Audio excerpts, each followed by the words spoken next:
चाय से शुरू हुई थी सरकार और गाय पे अटक गई और विकास की मौसी 10 साल में रास्ते में भटक गई। ये बोलते हैं कि गाय हमारी माता है पर माँ की रक्षा करना इन्हें नहीं आता है। अरे अभी तो शुरुआत है, ये तो ट्रेलर है, पिक्चर बाकी है। सर, इस देश के लोगों का यही है किस्सा कि जिसको जिताया वो राजा की तरह जाएगा और जिन्होंने जिताया वो फकीर की तरह। हम सुनते आए थे कि संडे हो या मंडे रोज खाओ अंडे, और अंडे का फंडा यही है सर कि भारत के बच्चों के किस्मत में महीने में एक अंडा नहीं मिलता। सर, नीट के घोटाले से लेके जीएसटी के बोझ तक, एयरपोर्ट की छत टूट जाने से लेके रेल पटरी से छूट जाने तक, तृणमूल कांग्रेस के सदस्य, हर सांसद देश के हर गंभीर मुद्दे पर चर्चा करेंगे। बस यही आपको बोलना था। इसका जवाब अगर आप देश के किसान से पूछेंगे तो वो आपको यही बात बोलेंगे कि चाय से शुरू हुई थी सरकार और गाय पे अटक गई और विकास की मौसी 10 साल में रास्ते में भटक गई। सर, किसान खुद क्या खाएंगे? अपने परिवार के लोगों का खिलाएंगे? अपनी गाय भैंस भेड़ बकरी को क्या खिलाएंगे? सर, ऐसे ही वारदात होते हैं जहां गरीबी से जूझता हुआ एक किसान उसको अपनी गाय भेड़ बकरी को बेचने में मजबूर करते हैं और अंत में जाके वो अपनी खुद की जान ले लेते हैं। सर, पिछले 10 सालों में 1,12,000 किसानों ने इस देश में आत्महत्या की।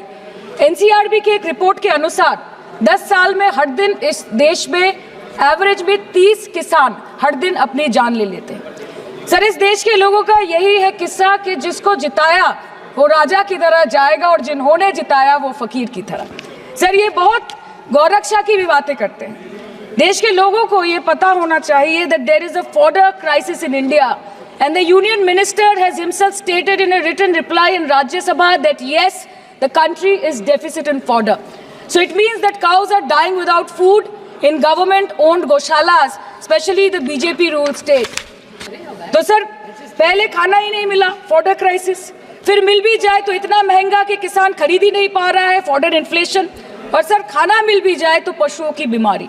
उससे मुकाबला करने के लिए इस सरकार ने क्या किया? ये बोलते हैं कि गाय हमारी माता है पर माँ की रक्षा करना इन्हें नहीं आता है। आम आदमी के दूध, छाछ, लस्सी, दही, पनीर पर 5% की जीएसटी, क्रीम, कंडेंस्ड मिल्क, मक्खन, घी पर 12% की जीएसटी और अमीरों के हीरो पर सिर्फ 1.5% की जीएसटी। सरकार उनको रिलीफ नहीं देती है जो विदेश में जाके मिल्क शेक और लाते की चुस्कियां लगाते हैं। ये सरकार उनको रिलीफ नहीं देती जो आम आदमी 2 पैकेट दूध खरीदने से पहले 10 बार सोचता है।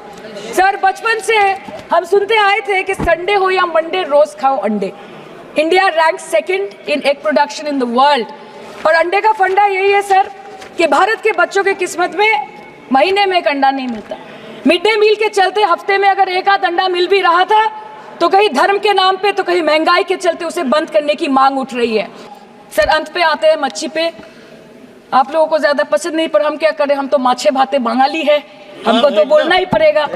इस बीजेपी सरकार ने पिछले 10 सालों में इस देश के लिए क्या किया, उससे बड़ी तालिका बनेगी कि 10 साल में क्या क्या कर सकते थे पर किया नहीं। 2014 में जो किसान मोदी है तो मुमकिन है सोच के और अच्छे दिन के ख्वाब देख के बीजेपी को वोट दे रहा था, आज 10 साल बाद वो बोलता है कि मोदी है तो नामुमकिन है। शायद अभी वो किसान है भी नहीं।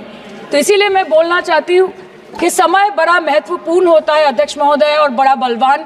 बंगाली में हम एक बात बोलते हैं कि समय गेले साधन होबे ना। इसका मतलब यही है कि अगर समय चला गया तो साधना नहीं होगी, अगर भक्त रूठ गए तो आराधना नहीं होगी। और 3 से 303 से 240 के आंकड़े बोलते हैं कि इस बार जो आप चले गए तो दोबारा लौटने की संभावना नहीं होगी।